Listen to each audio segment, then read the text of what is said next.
एटा के अलीगंज में एड्स को लेकर ग्रामीणों में फैली भ्रांति को उप जिलाधिकारी ने गांव में चौपाल लगाकर दूर करने के प्रयास किए हैं। गांव में पहुंचे ग्रामीणों के साथ बैठकर चौपाल लगाई और ग्रामीणों को बताया कि एड्स की बीमारी छुआछूत की बीमारी नहीं है और बीमारी साथ में बैठने या खाना खाने से नहीं फैलती है।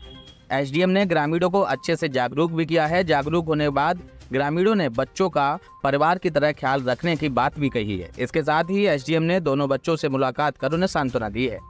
उप जिलाधिकारी अलीगंज जगमोहन गुप्ता ने बताया कि ग्रामीणों में एड्स के प्रति गलत भ्रांतियां फैली थी। शुक्रवार को गांव में चौपाल लगाई गई और ग्रामीणों को जागरूक किया गया है। बताया गया है कि बीमारी साथ में खाना खाने से नहीं फैलती है और साथ में रहने से भी नहीं फैलती। एसडीएम ने बताया कि बीमारी के चलते ग्रामीण परिवार में बच्चों को लेकर नहीं जाते थे, जिससे लेकर चौपाल लगाकर ग्रामीणों को जागरूक किया गया और जागरूक होने के बाद ग्रामीणों ने बच्चों का घर जैसा ख्याल रखने की भी बात कही है। इसके साथ ही उन्होंने डीपीओ से बात की और डीपीओ से बात करते हुए दोनों बच्चों को आर्थिक मदद योजना का लाभ दिलाने के भी आदेश दिए हैं। अन्य विभागों को भी निर्देशित किया है कि जो भी योजनाएं चल रही हैं उनका लाभ बच्चों को दिया जाए। बच्चों को राशन भी दिलवाया गया है और बच्चों को स्कूल में दाखिला भी करवाया गया है। उप जिलाधिकारी ने कहा कि परिवार का पूरा सहयोग किया जाएगा। बता दें कि थाना जैतरा के एक गाँव निवासी महिला 45 वर्ष जिसकी उम्र है, करीब 15 वर्ष से एड्स से पीड़ित थी। उनके पति भी इस बीमारी से पीड़ित थे। बताया जा रहा है कि पति की मौत बीते साल अक्टूबर माह में हो गई थी और बीते 5 दिनों से महिला की हालत बिगड़ गई थी। महिला को मेडिकल कॉलेज आईसीयू में भर्ती कराया गया। महिला का उपचार चल रहा है। बुधवार रात हालत ज्यादा बिगड़ गई और रेफर करने की नौबत तक आ गई। मासूम बेटे के साथ और कोई भी नहीं था। गुरुवार की सुबह महिला ने भी दम तोड़ दिया था। बच्चों की दास्तान सुनकर हर कोई हैरान हो गया था। बच्चों ने बताया कि एचआईवी होने के कारण गांव में कोई भी घर नहीं आता था और नल से पानी भी भरने नहीं देते थे। घर वाले भी साथ छोड़ गए थे, जिसको लेकर उप जिलाधिकारी ने मदद के लिए ग्रामीणों के साथ चौपाल लगाई और उन्हें इस एचआईवी की बीमारी से भी अवगत कराया है।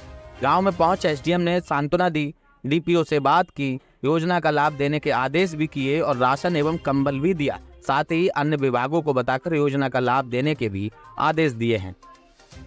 जिसके बाद ग्रामीण बोले, बच्चों को परिवार की तरह रखेंगे, उनका ख्याल और पूर्णतः उनका ध्यान भी किया जाएगा। विजेता न्यूज के लिए एटा से दिलीप सिंह की रिपोर्ट। देखिए 15 तारीख को जो ये घटना हुई थी, एक बच्चा है, 8 साल का बच्चा है, जिसकी माँ जो है एचआईवी संक्रमित थी और उसकी जो है डेथ हो गई। हालांकि उसके पिता की भी कुछ साल पहले एचआईवी संक्रमण की वजह से ही इसकी डेथ हुई थी। तो जब ये हम वहाँ पे गए, उसके पोस्टमार्टम कराया गया, उसका अंतिम संस्कार हुआ उसकी मदर का। तो वहाँ पे मैंने ये देखा कि लोगों के दिमाग में, वहाँ पे जो सोसाइटी के लोग थे, गांव के लोग थे, उनके दिमाग में कहीं ना कहीं कुछ भ्रांतियाँ ज़रूर थी एचआईवी एड्स को लेकर के।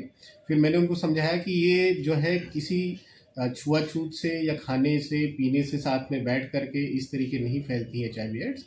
ये जब तक ट्रांसफ्यूजन ना हो, ब्लड का ट्रांसफ्यूजन यानी ब्लड का एक्सचेंज ना हो, तब तक जो है एड्स जैसी बीमारी उसी वजह से होती है, ना कि उनके साथ बोलने से, बैठने से, खाने से होती है। मैंने लोगों को वहाँ पे कन्विंस किया और लोग काफ़ी हद तक इससे जो है सहमत थे। और उसके बाद हमने वहाँ पे सांत्वना प्रदान की। उसके बाद वहीं पे हमने डीपीओ साहब से बात करके जो डिपार्टमेंट की योजना है, जैसे स्पॉन्सरशिप योजना, क्योंकि बच्चों को इसमें मिलता है मंथली कुछ इकोनॉमिक वो मिल जाता है, सपोर्ट मिल जाता है, वो मिलेगा। उस बच्चे का एडमिशन करा दिया गया स्कूल में, ताकि उसकी पढ़ाई जो है किसी तरह रुके नहीं, वो पढ़ता रहे। उसके अलावा हमने कई सारे प्रयास वहाँ पे किए हैं, जैसे उसके यहाँ राशन हमने भिजवाया है और उसकी 2 यूनिट राशन भी वहाँ पे बना है। और भी कई प्रयास हम कई विभागों से संयोजित करके कर रहे हैं, ताकि उसका पालन पोषण और बेहतर उसको चीज़ें मिल सकें।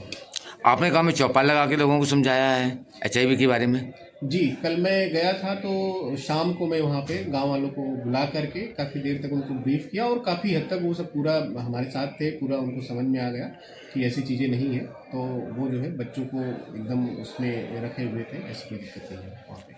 तो आपका मानना है कि गांव वाले उस बच्चे को परिवार तरह, बेटे तरह उनका सहयोग करेंगे? हाँ, वहाँ पे कई लोग सामने आए उसको अभिभावक बनने के लिए हैं। तो मैं जब वहाँ पे पूछा वहाँ के स्थानीय लोगों से, तो उसमें से कई लोग निकल के आए और एक बंदे ने तुरंत उसको एज अभिभावक कि मैं इनका लोकल गार्जियन बनूंगा और इसको हमेशा प्रमोट करूँगा, रहूँगा इसके साथ।